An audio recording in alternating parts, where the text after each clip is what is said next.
नमस्ते, जय हिंद, जय भारत, जय महाराष्ट्र। मैं अशोक मनवानी, रहने वाला अकोला का, अकोला विदर्भ का। वहाँ पे मैंने डॉक्टर पंजाबराव कृषि विद्यापीठ से मोती पालन का कुछ 3.5 लाइनें पढ़ी आज से 24 साल पहले, और इस खोज में मैं मोती पालन की ओर बढ़ पड़ा। और मैं मुंबई आया। मुंबई में मैंने कई लोगों से पता चला भुवनेश्वर में ट्रेनिंग होती है, और भुवनेश्वर से ट्रेनिंग लिया, सीफे से ट्रेनिंग लिया, और मोती पालन को 18 राज्यों में जाके मैंने इसका प्रयास किया कहाँ कहाँ सीप मिलती है। 8 राज्यों में हमने खुद मोती उगाए। 30,000 से ज़्यादा लोगों को हमने भारत के ICAR की तरफ से हमने लोगों को आत्मा कृषि विज्ञान केंद्र, मेलो विज्ञान संवर्धन केंद्र, जहाँ से जैसा हो सके हमने लोगों को जागरूक किया कि भारतीय मोती उगाइए। भारतीय मोती विदेशों से अच्छे हैं, हमारे भारत के सीपियों में बनते हैं, बना सकते हैं हम लोग।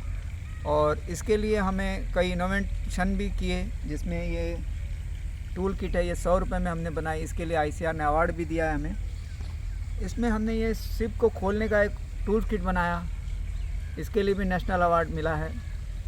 अवार्ड तो हमें बहुत सारे मिले, सीफा ने भी दिया, सीफे ने दिया, गोवा ने दिया, कश्मीर ने दिया, उत्तर प्रदेश ने दिया, बिहार सरकार ने दिया, ICAR ने दिया, जम्मू कश्मीर ने दिया। कई अवार्ड्स मिले, उनसे हम बहुत खुश हैं कि यही हमारा मनोबल था उस समय। आज तो भारत में मोती बहुत लोग उगाते हैं, लेकिन उस ज़माने में हम अकेले थे, और इसलिए हम इसको बड़े स्केल पे नहीं कह पा रहे थे कि लोग करेंगे नहीं करेंगे। आज इसकी जो डिमांड है वो बड़े स्केल पे है। तो ये जो सीप होती है, ये सीपियों को हमने 18 राज्यों में ढूंढा। कई लोगों को ये पता ही नहीं है कि ये सिप कहाँ से मिलती है। सभी नदियों में, तालाबों में मिल जाती है। तो ये लोग फ़ोन करते हैं, उन्हीं फ़ोनों से हम लोग प्रश्न ज़्यादा जो उठ रहे हैं कि सिप कहाँ, आपके गांव में सिप मिल जाती है, नदियों में, तालाबों में, झरनों में सिप मिल जाती है, राजस्थान में भी सिप मिल जाती है। इन सिपियों में हम न्यूक्लियस डालते हैं। ये न्यूक्लियस हैं, ये आकृतियों वाले ही मोती बनाए जाते हैं। ये न्यूक्लियस है, ये शेल पाउडर के, अंडे के या डेंटिस्ट के, सभी के बनते हैं। अभी यही भारत में जो मोती पालन का बड़ा व्यवसाय शुरू हो गया है, सिर्फ लोग सीप बेच रहे हैं, दाना बेच रहे हैं, ट्रेनिंग दे रहे हैं, यही है। लेकिन हमारा उद्देश्य है कि मोती उगाया जाए। मोती उगेगा तभी हमारा राष्ट्र मोती संवर्धित राष्ट्र कहलाएगा। इसीलिए हमने इस मिशन का नाम रखा था इंडियन पर्ल कल्चर।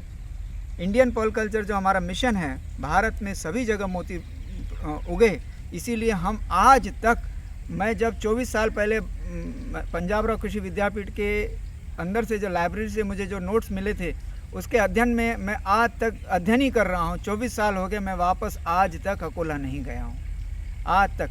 तो इसी अध्ययन में हमने देखिए अलग अलग राज्यों से हमने ये जिस तरह से डिज़ाइन मोती आप देख रहे हैं, ऐसे हमने बनाए। और ऐसे हमारे पास बहुत तरह की सीपियाँ भी हैं, जिनमें किस में 8 महीने में तैयार हो जाता है, किस में 12 में, किस में 24 में। और आप देख रहे हैं ये सीमेंट के टैंक्स हैं, सीमेंट के टैंक्स हैं। मैं रिक्वेस्ट करूंगा कि उधर हमारा जो नेचुरल पर्ल फार्म है, ये एशिया का नहीं वर्ल्ड का नेचुरल पर्ल फार्म है। आप इस मैडम से रिक्वेस्ट करूंगा कि आप इसे देखिए। नेचुरल पर्ल फार्म की खासियत देखिए, एक जगह हमारे यहाँ मोर भी बैठा है। देखिए, ये नेचुरल पर्ल फार्म में हम लोग कोई केमिकल नहीं डालते, इसमें किसी तरह का यूरिया, सुपर सिंगल फास्फेट नहीं डालते। तो हम ये देखिए, हम नेचुरल तरीके से करते हैं और ऑर्गेनिक पर्ल फार्मिंग करते हैं। हम सभी में मोती उगाते हैं, किसी को सिप को नहीं मारते। तो ये ऑर्गेनिक पर्ल फार्म है। ये विश्व में, एशिया में नहीं, ये विश्व में जो हम काम करते हैं, जो लोगों को हम प्रेरणा दे सकते हैं, वो हमें देनी चाहिए। सीपियों को मारना नहीं चाहिए। सीपियों को अगर हम मारेंगे तो सीपियाँ धीरे धीरे ख़त्म हो जाएगी। तो किसान भाइयों से मैं, यहाँ सभी जो व्यापारी भाई हैं या मोती पालना चाहते हैं, तो नेचुरल पॉन्ड्स करिए। इसमें खाना बनता है, सूरज की रोशनी से ये पानी हरा हो जाता है। अगर आप घर में उगाने सोच रहे हैं सीमेंट में, तो आपको रोज़ खाना देना पड़ता है। इसको आप नेचर में करिए। गोबर लगता है, चावल की पॉलिश लगती है, 1 से 1.5 साल 2 साल लग जाते हैं, और आपको मोतियों का काम शुरू हो जाएगा। छोटे स्केल में हम लोग करते थे, कई वर्ष हमने काम किया है इस देश में, लेकिन छोटे स्केल में हम आगे नहीं बढ़ पाते हैं। ज़्यादा क्वांटिटी में पर्ल्स ना होने की वजह से हम लोग कुछ उसका ब्रांड नहीं बना पाते, पैकेजिंग नहीं दे सकते, मार्केटिंग में दिक्कत आती है। हम अपना ब्रांड बनाएं, मिलजुल के इस देश को आगे बढ़ाएं। जय जवान, जय किसान। और मेरा नाम और मेरा नंबर जो है वो ले लीजिए। मेरा नाम अशोक मनवानी है। मेरा नंबर है 9271282561। और मेरे साथ जो मेरी पत्नी जिन्होंने इसमें हमारे साथ जो हमारी टीम में लीडर हैं और उन्हीं को सबसे ज़्यादा नेशनल अवार्ड मिले हैं। उनका नाम कुलंजन दुबे मनवानी है और उनका नंबर है 9860661174। Thank you. जय हिंद, जय भारत।